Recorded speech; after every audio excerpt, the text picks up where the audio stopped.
You're listening to Spangled Banter with James and Peyton, the social and political commentary podcast where we rant, you decide. And so, my fellow Americans, ask not what your country can do for you, ask what you can do for your country. Mr. Gorbachev, tear down this wall. There is nothing wrong with America that cannot be cured by what is right with America. We're going to win so much, you may even get tired of winning. What's cracking, kids? Welcome back to your weekly dose of Spangled Banter. I'm James, your man on the right, and the host with the most, student loan debt. Across from me, sitting just to the left of center, and probably flipping off the man, your co-host, Peyton. If the man is you, I'm definitely flipping you off right now. The most loan debt. Hey, that's true. Now the whole world knows of my financial struggles, so yay me. Well, it is our hope to be transparent on this show. That's right. So. We're nothing if not transparent. But no, thank you for joining us. We're excited to be back on, what is this, episode 7 Episode now? 8. Episode 8, and we're moving right along. We are moving right along. Well, as always, everybody, you're in for a wild ride as we banter about all things American, anywhere from complaining to hate. And those things are constitutional. Yeah. So, well, it's been one heck of a week. I would have hoped to have talked about something a little bit different this week. Yeah. But, That's just been Charlottesville it just ain't happening. all week, which is fine. It's a good discussion to have, and I'm glad that we're, really trying to, dig deep. And because the thing about this Charlottesville thing is that it really is a multifaceted issue, if you really think about it. Oh, yeah. I mean, there's so many layers to this thing that I'm like, you know what? Keep the conversation going, though. Just quit hitting people, for the love of God. Oh, jeez. Yeah, that's got to It's been ridiculous. So it's definitely going to be a cause and effect episode. We're going to be talking about the aftermath of Charlottesville and white supremacy and Antifa, God, and That'll be fun. oh yeah, get ready for quite a fun-filled episode, folks. Quite indeed. Speaking of haters, Steve do we got? Bannon exited Steve Bannon! the White He House is this week. gone! He was gone like a fart in a windstorm. So, Oh, I could not be more excited. over the course of the week, both John Kelly, Trump's chief of staff, and Trump himself decided that Steve Bannon was just a bad look for the administration, which, Rightfully so. love him or hate him, kind of is a bad look. So apparently they gave him the boot, and he is allegedly going back to Breitbart, who of course is happy to have him back, where he will be apparently waging his own personal war against Trump's enemies. His words. I don't know who... Own personal war. You know what's hilarious, though? I don't know if this proves my ignorance or it actually does question the validity of his news source, but I legitimately never heard of Breitbart until the last year. Breitbart News? I'm I heard of Breitbart before I heard of Breitbart News, because Breitbart, I forgot his first name. Breitbart was the man who founded Breitbart News. Right. It's the late Mr. Breitbart. Right. And of course, Breitbart is what I view as sort of a counter news, I suppose, to the left-wing media. Like the left-wing media is going to put their spin on everything and, usually be anti-conservative, blah, blah, blah, this and that. Whereas Breitbart kind of goes the opposite, and sometimes it does it to the extreme. Yeah, see, they have more of like an InfoWars with Alex Jones Right. kind of tendency. Right. Where it's just like, it almost sounds like conspiracy theories. Some of their headlines do border on it. Now, I will say this. I have visited the site, and there's been a few times I'm like, no, they're pretty right on. 40% of the time they'll have a headline that I'm like, oh, okay, which tinfoil hat did you wear to get that one? Because that's a little weird. But apparently he's going back to Breitbart, and they're happy to have him, and he's going to continue doing what he was doing back there, and now I guess he's going to be the chairman of Breitbart, or apparently they hope to have him bring his treasure trove of Trump secrets or administrative help to He better not. Isn't that like, I don't know, I like taters on like the realm of like treason's too extreme, but no, it's conflict of interest. there if you go. Nothing That's else. what it is, conflict of I interest. mean, if I work at some place where there's a bunch of top secrets running around, I can't really bring them back to a news site and go, hey guys, here's the secret codes for the nuke. Yeah, you heard of that Area 51? Well, I know exactly where it is. Right? I know the code to the keypad to get in the I've gate. seen things. So you know what intrigues me though about Steve Bannon leaving is that when he came in as part of the staff, the White House staff, man, it's just like the internet would not shut up with how just awful of a decision this was to have him in there. And I agree, rightfully so. He should not have ever been in there from day one. But then he got the boot, and like no one really talked about it. It just seemed sort of. It because was I like think people were expecting it. You know think what I mean? so? I think yeah. Well, I think after a while. Well. First off, you didn't hear about him from the longest time. right. But I think people were expecting it because whenever you did hear about Steve, it wasn't anything good. Yeah. Well, it wasn't. yeah. It wasn't in the best light. It wasn't like No. Steve saved some puppies today from a raging river. No, it was like Let me get my steel-toed boot on. yeah, it wasn't quite like that. Right. So, so I think people were kind of expecting it, especially in the aftermath of Charlottesville, because everybody's white supremacist radar is on full right now. Yeah. So anybody who looks like they might be leaning towards nationalist, people Well, are like, I think it's interesting too because I mean, a lot of people have been criticizing Trump because of his lack of vocal activity and just any sort of activity against everything that's like he's been relatively quiet, like maybe like a conference or two about it, but Right. he's been seemingly like distancing himself. Yeah. From this whole issue, which is not okay. But what's funny though is that, and I think like it's been relatively quiet, but I think him letting go of Bannon because of like the questionable history and actions that he has and the possibility that he could be a white nationalist, Right. I think him firing Bannon might have been his way of telling America, look, I don't support them, I don't like them. yeah. I mean, if that's what he's doing, it's definitely a He should have made a bigger spectacle of it. well. I mean, how big are you gonna do it? March him out of Washington on a rail? I mean, Why not? Why not?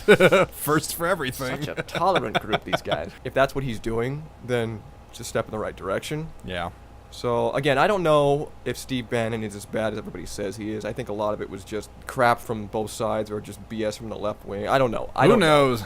But Who knows? regardless of the fact, there's a guy who is not, I don't think, terribly helpful to the administration no longer working there, and more than And just I am okay with it. more than just myself and a few other people thought so and gave him the boot. It's so funny to me that he's like he's almost 7 months now, if not 7 months into his presidency, and like he's lost at least over a third of his staff has been, they've been replaced already. Right. Well, okay, like we were talking about earlier, two things. One, much of that 1 or 2/3 of his staff that's been replaced were holdovers from the Obama administration. So, not surprised. I would have let him go too. I would have let him go a lot long ago. And secondly, like we were saying, I think that what happens is he brought in people who were either good business associates of his or close friends Right. who he felt that he could trust at the time, who were maybe loyal to him during the campaign. That Yeah. when they came in together, he found out later on down the road, oh, these guys aren't exactly good for this job. Unfortunately, he had to fire them 7 months down. Doesn't look good because so many of them are leaving, but again, I think it's a combination of holdovers from the Obama administration meets people that he found out their real character and decided to let them go. Yeah. And I think it does speak, look, it should speak something to Trump's character if he does let people go who aren't good for the administration or the country. That says that he's not here to destroy us like everyone is saying he is. The ridiculous crap people say. Right. It honestly feels to me, now again, there are things that he can say and do as a human being outside of whether he's president or not that morally, ethically, or even just conscionably, he can say things to make himself appear like a down-to-earth, upright, outstanding human being. But it really does feel like a lot of what he's doing as president is very trial and error.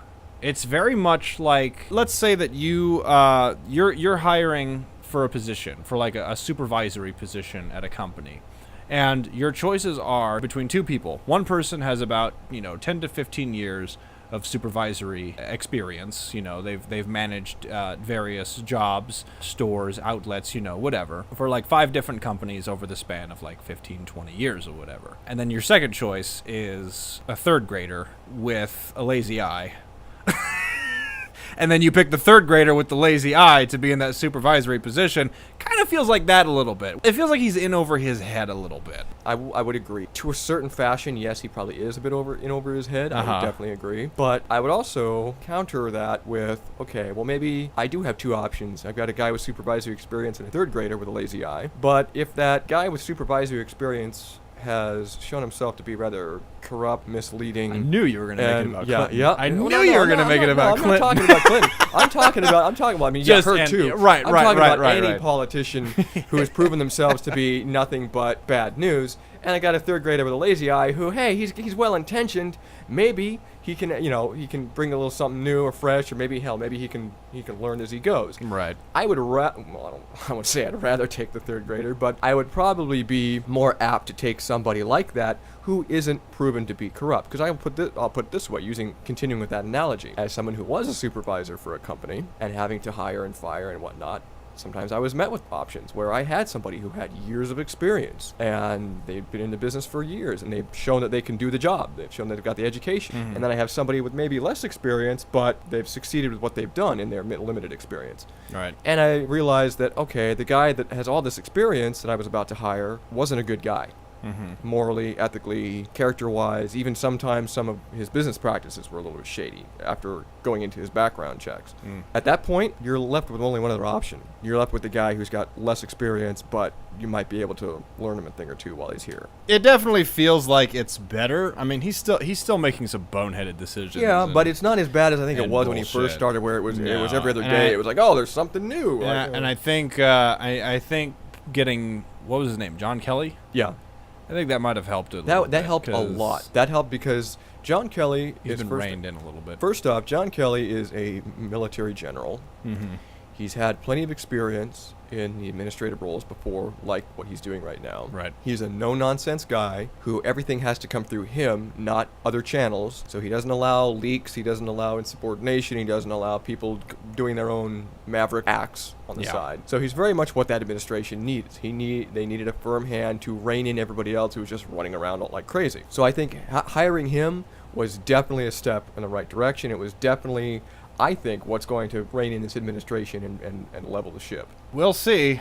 Again, I have not been very pleased or happy with the lack of vocal outrage from specifically Trump, but from more so just members of Washington. It just seems like they've all been just really like not vocal. But again, being in Trump's position, I really think that he should be the first one to step out and go, this is fucked up. Well, again, I think he did when he came out and admonished everything when this originally went down. Yeah, but that's the problem. He admonished everything. Everything didn't need to be admonished, though. when you're admonishing hate and violence, sure it does. I mean, it's not like if you say white supremacists and neo-Nazis, all right, we get it. They're violent, and I understand that. And yes, they should be called out by name, but also let's say what they do: violence and hatred and bigotry and this, that, and the other, which is what he went down the line and listed. So I don't know. I feel like to me a lot of this is just kind of blown out of proportion and like we're reiterating what we reiterated, what we did last that. week. But essentially, like again, for me, he should have called them by name, and I think that would have been a step in the right direction. But it's funny that we keep talking about these staff turnarounds and stuff like that, because I'm like, okay, well, all right, Bannon's gone. You know, who else is gone? Priebus is gone. Priebus is gone. Scaramucci was only there for a week. So we're losing all these people, and in my head I'm going, why is Betsy DeVos still there? Why the damn hell is she not Well, because she gone hasn't yet? done anything that blatantly,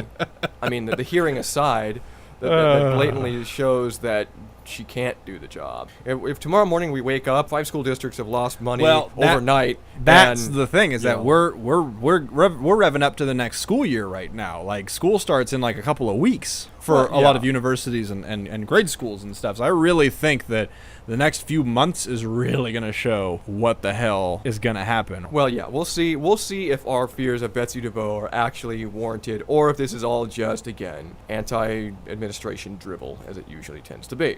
But We'll find we'll find out. Hang tight. So with that being said, we're going to quickly break away here, because when we come back, it's our Politic of the Week. Ooh. And I'm excited to hear all about this politic, or politics, because there's apparently more than one of them, right? You've got like a whole group that you're going to talk about. Yeah, it's yeah, you'll see. All right. You'll see. All right.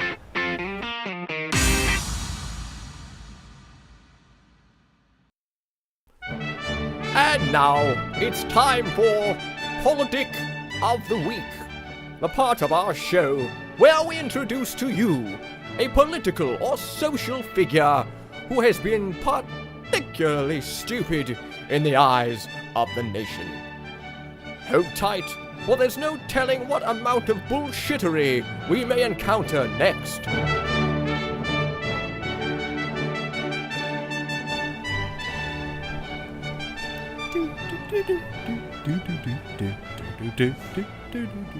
Such a proper tune. Oh, it just puts me in such a mood. Pass the Earl Grey, please. I'm just going to start speaking like this the rest of the show. Quite. We've changed continents. It's great. So good of you to join us here. All right, well, thank you for that, Harold. Always a pleasure working with Hughes. Well, my Polidic of the week is for sure Politics. We'll definitely focus on one specifically, and unfortunately, this is subsequently dealing with last week, just again, with the aftermath of the Charlottesville rally riot and madness. It's just, it makes sense that we're still going to continue talking about this just because the world won't shut up about it either. Yep. So basically, my Politics of the week are indeed members of the white nationalist party. And Every we're talking single one of them. Every single one of them. We're talking white supremacists. We're talking neo-Nazis. We're talking a majority of alt-right fanatics. Most specifically, however, is one that I discovered shortly after the Charlottesville riot, which was an individual by the name of Christopher Cantwell. If you don't know who that is, he is a very famous neo-Nazi figure. He, just from what I've read here, he's either like on the radio, or he's got some kind of blog or podcast thing that he does himself, I'm sure, talking about a lot of his crazy fanatical ideology and stuff. And he was part of the Unite the Right rally, along with what was his name, Kessler? Jason Kessler. Richard Who by the Spencer, way, and David Duke. Who, by the way, Jason Kessler is quickly finding out that it sucks to have to go into hiding and be a white nationalist. Really? What happened? What didn't happen, dude? I haven't heard anything about what happened to Kessler. Death threats galore. That doesn't surprise me. Naturally, but he had to go into hiding because every time he would come out to do a speech to talk about, his side of the story, he would just get you know what? No, drop-kicked. I did see one where he was like speaking out in front of like City Hall or something. Yeah. And there was just a bunch of people that kept shouting so loudly that he couldn't be heard. Yep. And then they crowded him. Yep, and they chased him through the bushes, and the cops had to come in and save his ass. Man. So that's right. So that's why he right. had to go into hiding, because everywhere he goes, someone wants to throw a brick at his head. He's part of the white nationalist party, so he's Yeah. definitely part of the politics. Yeah, So he definitely he's lumped in there for sure. he's one of many. The reason why Cantwell, for me, is probably top dog right now is because of the bizarre hypocrisy and petulance that he has exuded. Which word is that? Exuded. If Thank he's you. exhuming, he's probably digging somebody up from the grave. He might. He Could- might he be could. looking for Hitler right Right? now as we speak. But Cantwell was an instrumental figure in the Unite the Right rally. And the Vice had actually done an interview. They made like a 30-minute documentary about the events of Charlottesville. And it was actually really informative. But I was also fearing for that girl's life the whole time she was because this girl was hanging out with them everywhere they went. And I was like, oh my word, this girl's gonna die. Like, this is not good. So what, she was the journalist? Yeah. So she had nothing to do with the group. She was just following No, along to she see what was they just were the about. journalist to see what they were about. Yeah. That's worse than hanging out with the Hells Angels. I I know. would- That's the thing, though. She was a young white woman with blonde hair, so I'm like, I bet you they specifically picked a white woman with blonde hair. They knew. You're right. Yeah, she wasn't going to get hurt or Yeah. anything like that. So, during the rallies, Cantwell had been interviewed by a series of journalists. One of them, of course, was from Vice, who also interviewed David Duke as well. He was basically heard saying things like, we're trying to arm ourselves so that we can be more violent, so that we can be more aggressive, so that we can... I mean, there's footage of him in his hotel room going through all of the weapons that he carries on him, like, at all times, like, and what he planned on bringing with him to the rally. I mean, he sported, like, a heavy assault rifle. He had one gun strapped to his thigh. He had one gun tucked in front of his pants. He had another handgun tucked in the back of his What pants. is he, a pirate? He had a handgun tucked in his shoe on his ankle, and then he had a knife on the other ankle. His shoe was a switchblade. Right? I'm like, holy the hell. hell, dude? Like, not even Marines that are fighting in the Middle East right Right? now carry that much weaponry on them. What the fuck? And here's what gets me. They're the very people that walk in and go, oh, we're a peaceful people. We're Yeah. a peaceful group. Exactly. Not if you're armed like Blackbeard, you're not. Come on. Now, of course, this I do not condone, because there were a couple of times where people on the counter-protest side did mace him and a few other people. Mm-hmm. Like, he was maced, like, twice within a 12-hour period, which, damn, that's gotta be hell. I mean, there's, like, footage of him, like, pouring, like, jugs of milk over his eyes because it just burns that badly. Granted, that I don't condone. If you're going to fight violence with violence, you deserve whatever you get. So that I don't condone at all. That was absolutely out of line for the counter-protesters to do what they did. Yeah, violence is not the way to respond to these people. As much as it would be great to punch a Nazi in the face, it's just not the right way to go about it. And now it's time for everyone's favorite game show. Let's punch a Nazi. Let's punch a Nazi. For every nose broken is $100. A black eye, that's $50. Oh, man. What a game show that would be. We'll have to pitch that to somebody. Right? Like, as much as I would say I would, like, not want that game show, I would want to watch the watch the shit out of it. out of that game show. Guys, they're doing the whole new Third Reich now. Let's watch it. It's so hard being human sometimes. So anyway, so Cantwell played a big part and was just, again, perpetuating the violence and talking about their enemies and all this bullshit. And he appears like a really tough guy. Like, he's got a shaved head. You know, he looks like he definitely works out. Like, he doesn't look like buff, but he looks fit. He can hold his own in a fight, I feel like. So, shortly after the Charlottesville rallies and the riots, law enforcement had issued a warrant for Cantwell's arrest. For whatever reason. I don't know if he did something after the fact or whatever. Unpaid parking tickets or who knows. Something, I don't know. But there was a warrant for his arrest.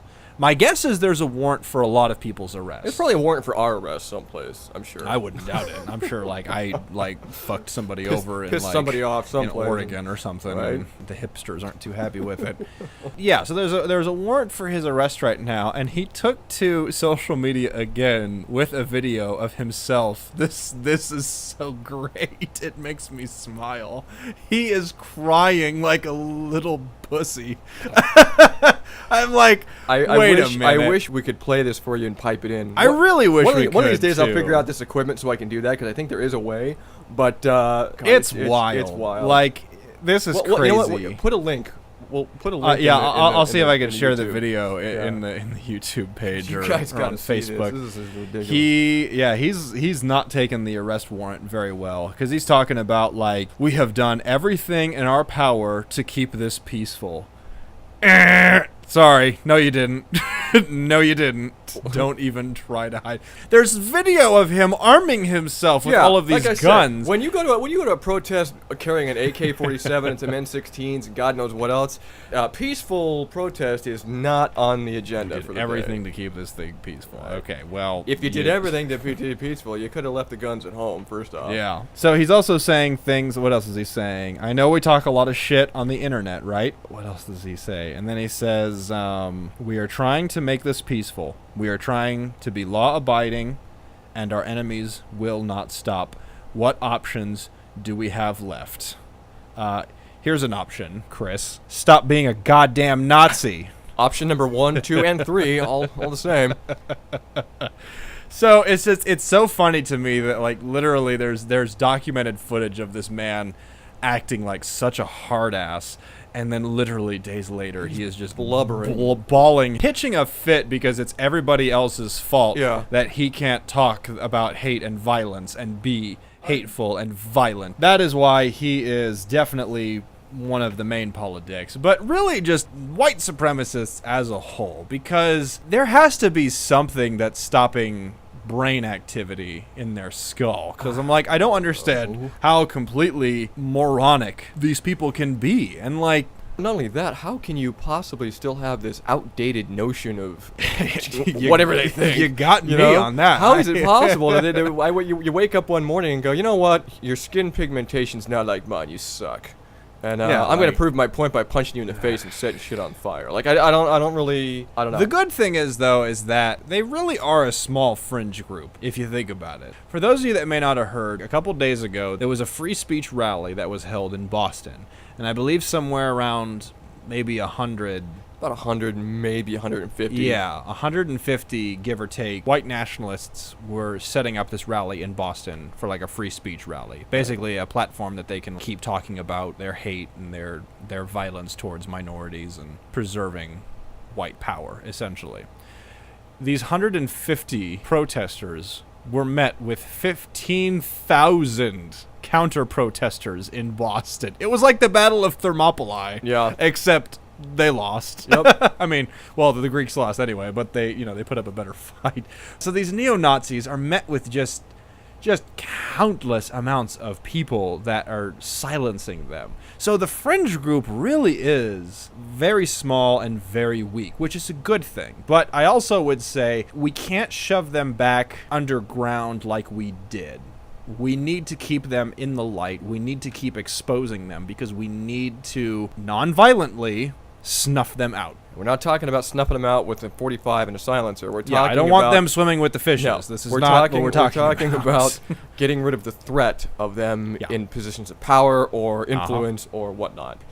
So Exactly. So it's just like, so the conversation is necessary, and I think that the nation really is coming together quite strongly. I mean, there's a few, there's a couple of groups we'll touch on in a minute here that are really jacking up the process. Right.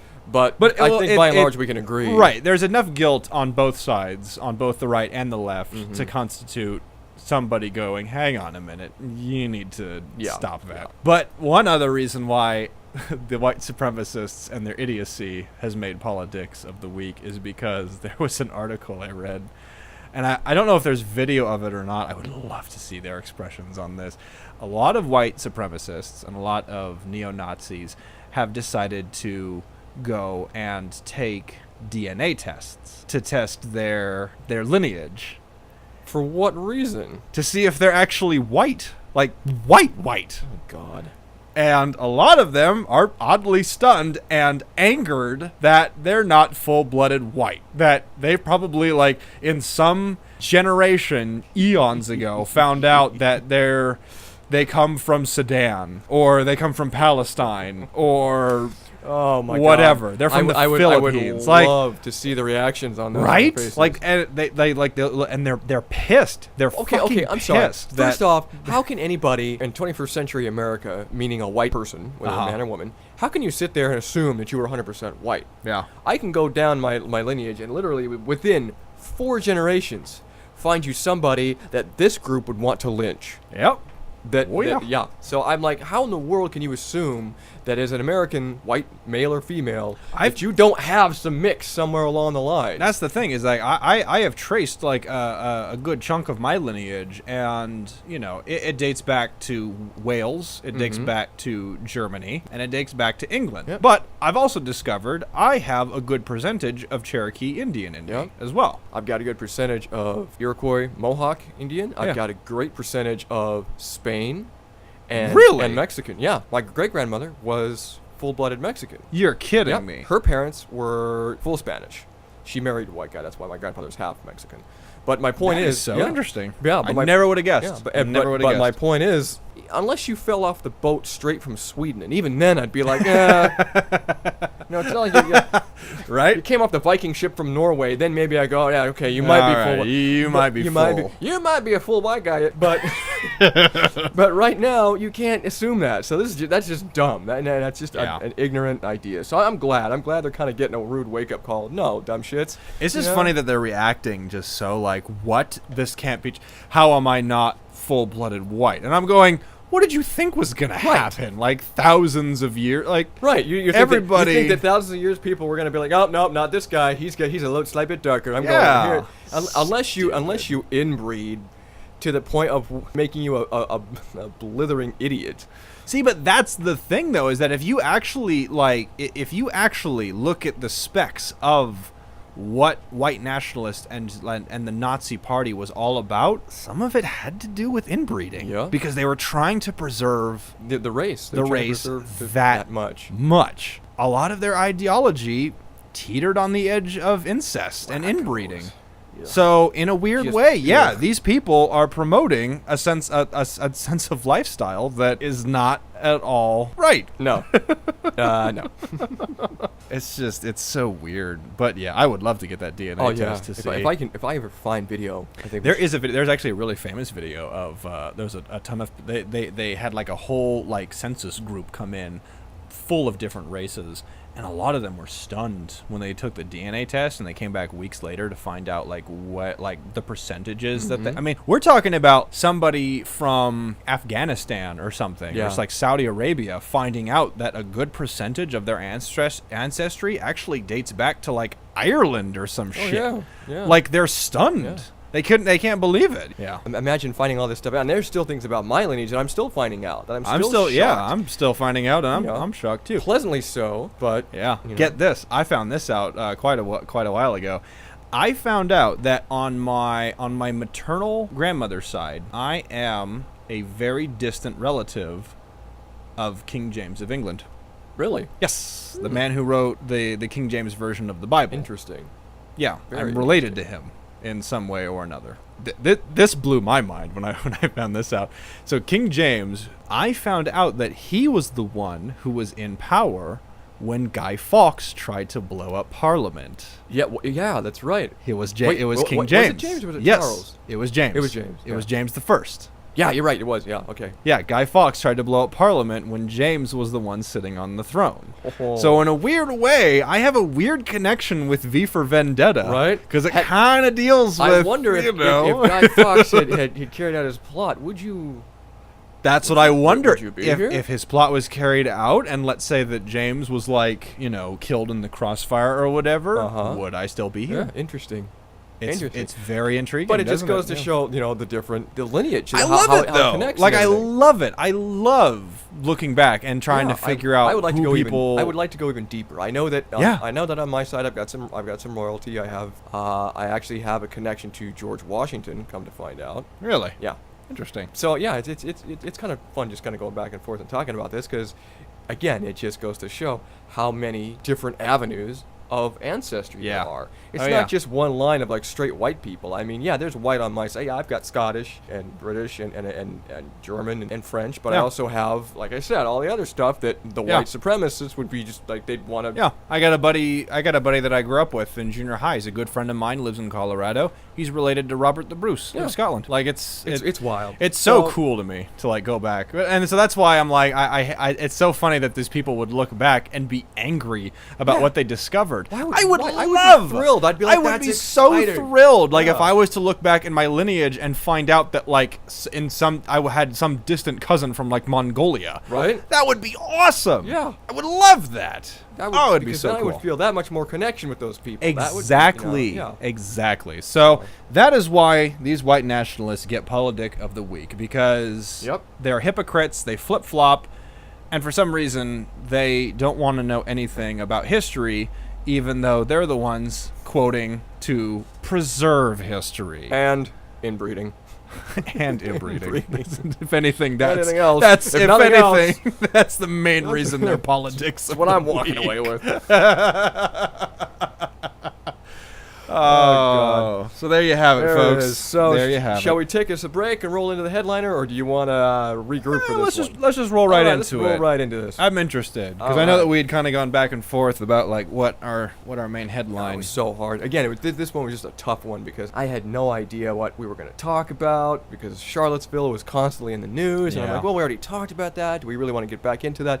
But what I found, and literally within the 11th hour I discovered this, is there's just as much to talk about in the aftermath of Charlottesville as Charlottesville itself. Oh yeah. There's a bit of an issue with hate on both sides being perpetuated over the past week in the aftermath of this horrible event. Right. To sort of paraphrase Donald Trump, and I know that people would kind of get mad at me for saying this. Yes, there is some responsibility and some hate on both sides because it's very evident in the past couple days that both sides, the alt-right and the alt-left, if you will, don't know if that's The alt. I don't know if that's a thing, but the alt-right and the alt-left, which I'm going to use that phrase, They are fine. just as culpable for violence as the other group that they're. No, I would agree. So When you get to the extremes of both sides, exactly, and we're gonna touch on groups who do. There's get to some the nasty extremes. fuckers on both sides. Yes, there are, absolutely. So we're gonna talk a bit about that, folks. About hate, about the anger, about Antifa, because those guys deserve. I learned a little more about them this week. Yes, for you sure. did, didn't you? I sure not, did. Not friendly as you thought they were. Not baking cookies. I had no. Selling lemonade on the street. I had corner. no major opinion on them one way or the other. Had a huge opinion on them. But okay, because on surface level, I was like, oh, Antifa. They were the ones that joined on the side of the counter protests in an attempt to stop Charlottesville from, turning into what it did. But then when I read more about Antifa and when I was watching some videos of some of the times that they have done some shit, I have learned, Antifa is essentially the same as the same thing. alt-right. Yeah, they're just on the opposite side of the spectrum. Yeah, they are the extreme other side of it, which, again, if you work in extremes, we're going to have a problem. If you work in extremes, we're going to talk about you on our show. So yeah. that's just how it's going to work. Get ready. Yeah. So be boring. Please, be boring, please listeners. Do yourself a favor and be boring. So that way we won't talk about right? you. Otherwise, you will be a topic of conversation. I guess for me, the biggest issue right now is that there's hate on both sides. Like right after this happened, I read some instances of Ben Carson's home being vandalized. It's sort of in connection to Charlottesville. I don't know exactly how, but I read it. I guess people broke into his home, spray painted anti-Trump slurs, whatever, all around. Was this in Ben Carson's This home? was in Ben Carson's home, or one of his homes. Interesting. On the same week, a high schooler was bullied by their fellow classmates for being in a photo op with President Trump, which is just fucking ridiculous. Cut the kid some slack. Interesting. Whether or not you like Trump, you don't bully somebody just for exercising their free American rights to take a picture with the leader of the free world. So there was that, and of course there was continued violence with Antifa, with the protest in Boston. Yeah. So there was that going on. Thankfully, however, that one did not end. Yeah, thankfully that was in madness. quick and quiet. That could have gone south but- really fast. but there were- I'm there really were- thankful that one. Exactly. That I'm one thankful turned out it turned out well. But there's been enough examples of violence and hate from both sides in the past week, and even before Charlottesville, leading up to Charlottesville, and of course afterwards. There's been enough examples of violence where I've gone, okay, you know what? This is not helping. When we put out the call to be agents of change last episode, this is not the change we're talking about. Right? Yeah. So I'd like us to touch on that a little bit. All right. Peyton, I'll let you kind of take your first crack at this headliner. Well, for me, it's true. Like, when you're dealing with certain groups, like, religious affiliations or the Black Lives Matter movement or whoever, at the core of what these people want, it is very peaceful. Unfortunately, when you're in the throes of doing these kind of issues, there's going to be many problems that you deal with. But, like I said, the core of it has always been peace. Antifa, on the other hand, first off, I didn't realize that it was Antifa that was the ones rioting in D.C. during Trump's inauguration. Yup. I did not realize that, Most because of I them had were. made mention a long time ago on Facebook that was not okay. I mean, they were vandalizing Bank of America, they were Right. vandalizing a Starbucks, They were setting fire to cop cars. They were basically anything that wasn't nailed down. Yeah. They were ripping apart. Yeah, 'Cause that was- that's going to get me to agree with your side. Yeah, that was Antifa. And I saw even more Antifa issues post Charlottesville online that really was like, God, how could a group that, like, because you think about it, they're anti-fascists. Great. Right. Yeah. Right. Hell yeah. Yeah, but in theory, everybody In should get behind theory, that. yeah, everyone should get behind it. But then you saw what they were doing, and literally, like, they even say, like, part of their mantra is, we fight violence with violence. Yeah. Like, what? What? That God Makes damn no it. damn sense. It's stupid.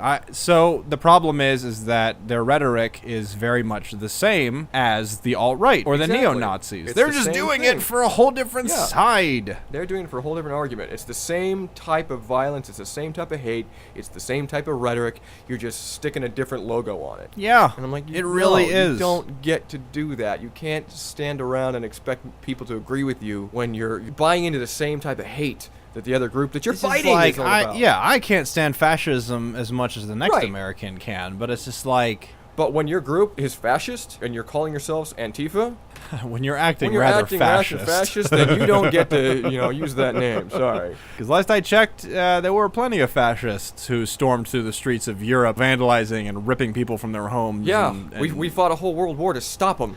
pretty much. So you see my point now why I've always hated Antifa.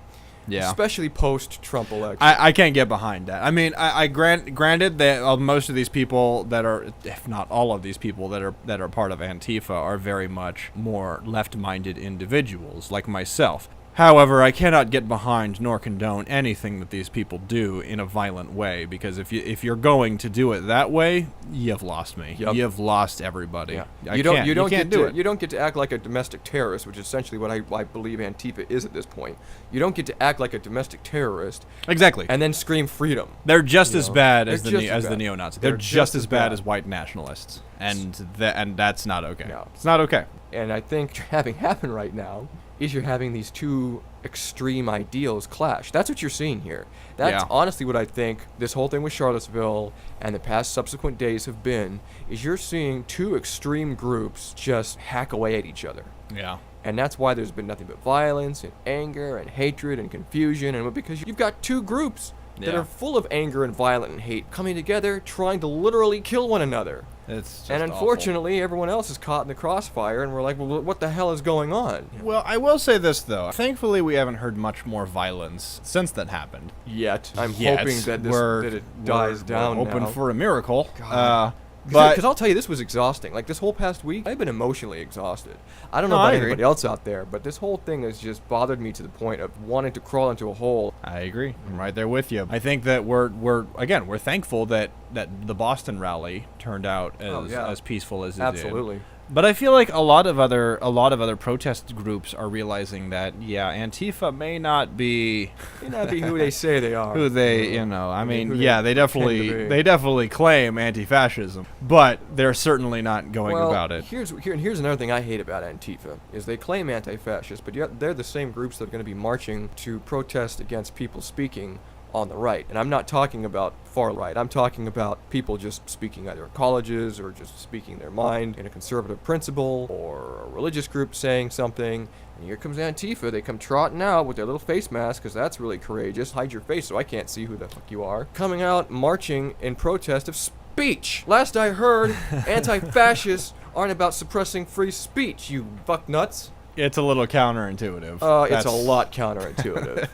It's a lot. It's frustrating. Antifa, if you guys are listening, had I been doing the politic of the week, you guys would have been right there on the pedestal. So consider Yeah. yourselves lucky. We made them the headliner. They are the, yeah. They should be you honored. you should be honored. Honored. I don't. It's very frustrating Yeah.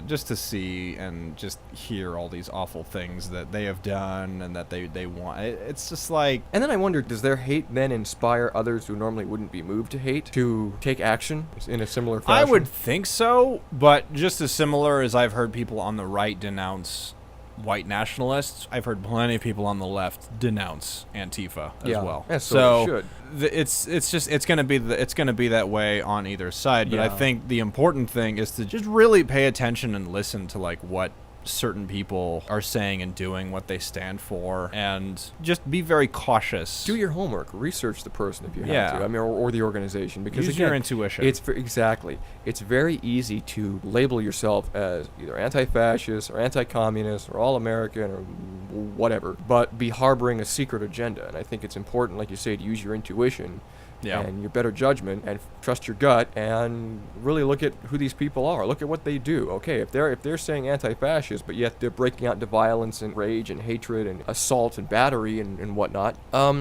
yeah, you're probably in the wrong. Yeah. I don't care what you call yourself. You're doing it wrong. What they need to do is they need to protest peacefully, and I underline, highlight, and italicize the word peacefully, the things that they don't agree with. That's what the Constitution allows. The minute you move from peaceful protest to setting shit on fire, you're now committing criminal acts, and your Yeah. your right to free speech is nullified. Here's a question I have. A lot of this is spurned from essentially this bizarre war between white nationalists and Antifa, and I just learned this from Tina Fey, oddly enough. Did you know that there are approximately 200 to 250 radicalized militias in this country? Yeah. that are ready to go at any minute. That I did know. That's crazy. Yeah. That's wild. Yeah. I can't wrap my head around that. Yeah. Like, I don't know. I haven't ever really thought about. I mean, I knew they existed because I would hear rumblings about so-called militia, ready to go at any moment. I'm like, okay, all right, we're never gonna need them, but whatever. We're never gonna see them, but whatever. But that's the question that I have is that like if things between these two groups and other groups escalate, are we potentially going to see a militia war in this country? Is that a possibility? I don't know, because I know we've had this kind of conversation before. We go, in this day and age, would we ever have an armed, revolution, blah, blah, blah. Right. And I always go, no, because people are too pussy and chicken shit to do anything about it, and which I still kind of stand by. Uh-huh. But I don't know. After seeing all this craziness that happened in Charlottesville, it's anyone's guess, man. I don't know. It depends on who the militia fights for, if I would be happy about that or not. If they're here to restore order and nobody else seems to be able to do it, then you know what? There was militia about 275 years ago that had to kick some ass and take some names. But see, that's the struggle, though, is that the militia at the time during the Revolutionary War, I would say, the large percentage of them, they fought for the side of the revolutionaries. I mean, really, if you think about it, the reason we won the Revolutionary War is because of militia warfare. It was militia warfare and guerrilla tactics. Yeah. It was not playing by the British's rules. Yeah. The struggle, however, is that as we've seen with things that have happened, that have transpired after these events, I don't think a lot of these militia can play nice with each other. I don't know. It depends. Who knows? If a majority of this militia is what I refer to as pro-American, meaning they're not white supremacists or neo-Nazis, they're not Antifa, they're just straight up patriots. Yeah. Then I can see them doing what needs to be done and with minimal amount of commotion. We would hope. We would hope. I mean, 250 militia groups is...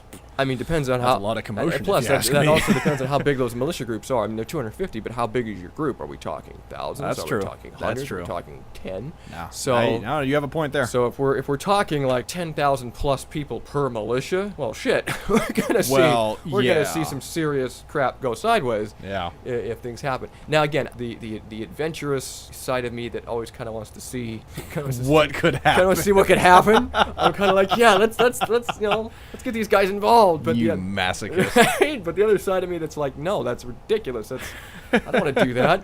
The realist side of me is like, no, dude, let's hope we never need these guys. And but I honestly, I don't think it's ever going to get to that because again, we're not a society of revolutionaries. We're not. We're a society of complainers. Yeah. We're a society of seriously. social media bashers. That's all we are. I will say this though, I feel like the percentage of a militia war happening on our soil is more likely than North Korea launching a nuke at us. Oh yeah. Yeah. I would say that the percentages are way it's different. bigger. I think it's got a larger percentage than Yeah. having to worry about maybe Then North Korea possibly popping off one of those little missiles over, So again, I don't know, but all I know is this: it's hate on both sides. Yeah. It's true, despite whether or not you agreed with him when he said it. Trump did have a point. Both sides are responsible. Maybe he didn't articulate it properly because it's Trump. I mean, how often does he actually articulate his point At this point, if Trump was to gain some leverage and some positive points from the American populace, I really think he needs to come out and go, look, white nationalists are awful. Antifa is awful. Yep. That's that. Yep. I would literally like, huh? Yeah. What? Yeah. Did he just say that? You and a bunch of other people probably would too. I mean, I think that's what, as a president, I would do that. I would just clarify. Go, look, there's been a lot of confusion as to what I said. There's a lot of confusion as to what's been going on in the country. Let me reiterate for the cheap seats: Antifa, neo-Nazis, white supremacists. You're done. You're done. You have no place in this country. All because of a damn statue. Yeah. Isn't that weird to think about? Yeah. Well, all of trust this, me, I have been thinking about it. Granted, the statue was probably the catalyst. Right. That was the inciting incident. But all because of a statue. I mean, of all the other things that are going on, and I'm not trying to lessen the importance of this, but of all the other things that are going on in our country, and all the other things that we need to focus on, and all the other groups of people that we can help in a more proactive way, we're focusing on a statue, and we're pitching hate and vitriol in the face of it. And it just blows my mind. I mean, granted, it's been there. It's always been under the surface. Yeah, I the hate get and the it. vitriol's been there. So in a weird way, like, it's good that this is happening because we can talk about it. Right. We can now address finally, the elephant in the room. Exactly. It's been there forever. So let's just talk about it. So it's just so bizarre to me that this, again, is stemming from a statue of a guy that was anti-slavery. Yeah, I'm sorry, but here's another thing too. And I know, like- I know, I touched on this in the last episode. But not only was he anti-slavery, but the South was in it for states' rights. I mean, yeah, slavery was a byproduct of the states' rights that they wanted, but it wasn't like you had an entire country seceding purely so they could own slaves. Right. It was definitely a strong aspect. Yeah, that was definitely there. It was definitely the number, like, as far as states' rights go, that was definitely, It was like, probably- the first state right they well, were yeah, fighting under for. economic freedom, it was probably like number 1 or 2. Although this begs an interesting conversation. I don't know if I'm sure this is, like, you know, recorded somewhere in the past, but I'm curious because it's already been proven that Robert E. Lee was anti-slavery, but was he in fact racist? I wouldn't know. See, that's the thing. I mean, maybe it is recorded somewhere. Maybe it's not. That's the interesting factor here, is that you can be anti-slavery and still be a racist prick. Yeah. And vice versa. Right. You can be a racist, or you Douchebag. don't have to be a racist, but you're like, yeah, I like slavery. I like the idea of owning people. Maybe those people don't I don't know discriminate. why. Maybe they're like, nah, I prefer hiring white people Right. over. I want the Irish guys Mexicans. to give me my tea every morning. But yes, that's what I would like to know. Is like, I don't was know. Robert E. Lee actually a racist? I don't know. It'd be interesting to find out. I mean, as far as surprising facts about historical figures, I was surprised to find out that Lincoln really didn't want to free the slaves. It wasn't a number one priority his for him. number one priority. It was not a number one He was priority. actually kind of for him. forced into it. So I'm wondering, on the flip side of that coin, like you said, was Robert E. Lee in fact racist? Was he Yeah. not? But it kind of makes you wonder, like, you know, Lincoln with the whole, you know, slavery issue, that it wasn't really like a number one issue for him. I think in a weird way, I think like maybe Lincoln was thinking, why are we even having this discussion? Like, I know. I would be. I'm like, why is this a thing? yeah, why is this still? Why is Why is still a this thing? existing? Why are we talking Like, about owning people? Like, I don't Yeah. know. who knows? Who knows? Yeah, that's very interesting. All because of a statue. Which again, it's kind of funny because that's literally our second episode was talking about monuments and statues Yeah. and all this stuff like Back that. before it was a real And big then- issue. It was just, Yeah, it was just like kind of there on like the surface. there, Yeah. and now it's like this whole thing has Now just you escalated. can't get away from it. It's so weird to me. I feel like we're like soothsayers. Like we predicted that. Right? Oh shit! Statues and monuments. See, they See? mean something. They They do. mean do. something. So listen to our show, folks. We're not just talking out our ass here. This is interesting too, because you know, of course, on top of, you know, racism and religious ideology and this and that, and, you know, the radical left and the radical right, there is an issue, of course, still debating on whether or not taking down Confederate monuments should be a thing or not. You know, I was reading an article here, literally like the gist of it. The gist of his quote is this. Taking down Confederate monuments seemed to represent the antithesis of my goals as a teacher, until I went to Prague and noticed almost immediately the concrete foundations and empty pedestals where monuments to communist leaders once stood. So there's already been plenty it's of not nations. a new problem, apparently. Right, it's not a new problem. There are plenty of countries that have had former leaders that they've erected monuments to that were awful human beings that they decided, nah, fuck that, bring that thing down. Yeah. But that's what's confusing. Obviously, a statue of Hitler would be a wrong thing to have. A statue of Stalin or Lenin would be a bad thing to have. If they erected a statue of Pol Pot, people would be like, what the hell? Yeah. Like, Not cool. not cool at all, because you can see from their character these were awful human beings and the stuff that they did was atrocious Flat out and wrong. downright Yeah. wrong. But with Robert E. Lee, He wasn't a bad human. he wasn't a bad person. He just stood for the wrong side. Exactly. And I think that's the interesting factor here, is that because we all know that what the Confederacy stood for was in very much opposition with the basic constitutional rights per se, he was not a bad guy. No, he wasn't. It was like you say. It's not like you're erecting a statue of Hitler. It's so hard. It's such a hard thing, you know? You know what I mean? I know. I hear you. And that's always been my issue with it. Again, if we had a statue of somebody up there who blatantly Should not be there,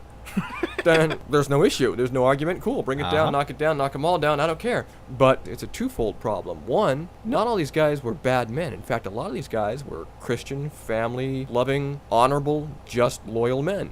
Yeah. They just happen to be standing for the wrong side. And my other part of the problem is when you start tearing down monuments, you literally start erasing history, and you start erasing opportunities to teach the right lesson. Instead of putting these monuments in museums where you can point to them and go, this was Robert E. Lee, he fought for the South, the Confederacy, who unfortunately stood for blah blah blah blah blah. May we learn from this and may we never stand for these principles again. Cool, I can get behind that. But if you're just going to knock it down and melt it out and pretend it never happened, well, now you're in danger of repeating history. Well, again, I mean, Germany just recently reinstituted talking about World War II in their history books within the last decade. Which they haven't had since World War II. Yeah, they've been silent about it for Yeah. over 60 years. Because it's been such a heavy millstone around their neck. Finally, the other thing that I'm concerned about with the monument tearing down, I don't want to say fad. It's kind of a fad It's kind now. of a fad. It's becoming a fad, so I'll say it. The monument, tearing down of the monument fad, when you go so far as to start tearing down statues of every single person who possibly may have, at some point in history, considered owning a slave. You know, well, now you're tearing down history, you're tearing down rich culture, you're tearing down legacy, you're tearing down... I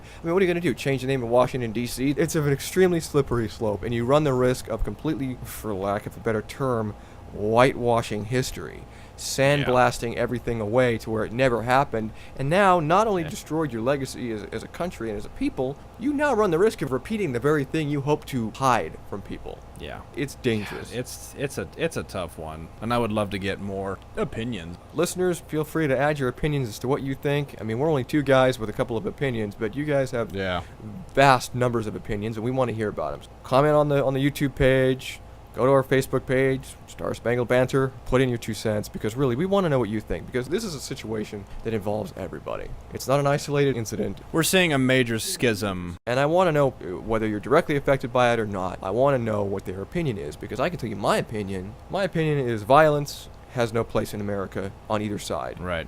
Left or Violence right. has no Violence place has no place anywhere. anywhere, but especially in this country right now, it has no place being here. Nor does running the risk of tearing down history and ignoring the lessons that are to be learned from what has happened. Yeah. Let's not be stupid about it. Let's not be ignorant to the lessons, and let's not be violent in our trying to pretend they never happened. That's not the way to go about this. Yep. That's my 2 cents. All right. Well, folks, we have come to the end of our time together on this podcast. For this episode, not for, like, the... See ya. This isn't the last one. God, how awful would that What be? a if crappy finale. That was worse than The Sopranos. Oh, yeah, right? Oh, man, yeah. Damn. Can you imagine if, like, we actually, like, ended something on just was like... a downer like this. Like, Yeah. yeah, well, see you around. I'll see you around. Yeah. There's nothing else to talk about Yep, because... so, whatever. It's just this one damn thing. So if things continue the way they do, we will always have something to talk about. We're going to be doing this podcast when we're 80. Hey, that could be fun. That would be fun. That'd be a lot of fun.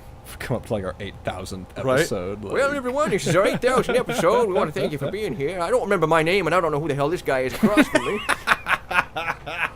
But it sure as hell has been fun having you here. It sure has. don't It know sure why. has. Yeah. How did you I don't end know up why I have an old old and from hick Louisiana? from Louisiana, I don't know. How did that happen? Maybe I'll move. Maybe you'll move. Well, thank you for joining us Yeah. anyway. It's and been fun. This will be my last word. Is haters gonna hate, but they sure don't have to. No, they don't. For those of you that, when dealing with Trump's whole thing about make America great again, the issue is we need to make America great. We need to keep America great. And the only way that's going to happen is to make sure to not make America hate again. That needs to be snuffed out. Not exactly the people. No, but the hate, the anger, the violence, the vitriol. The only ones that are going to make America great again are you, the people. So keep the conversation going. Keep sharing. Keep talking. Because the only way we're going to beat this thing is if we don't shut the hell up about it. We got to keep talking. We got to keep pushing forward. Constructively. Constructively. And in a way that will help everyone. Absolutely. Well, that's it for us. We'll hope to see you next time. Same time, same channel. Woo! As always, listeners, stay cool out there. And of course, leave the crazy, because there's plenty of it, to us. Rock on, dudes. Later, kids.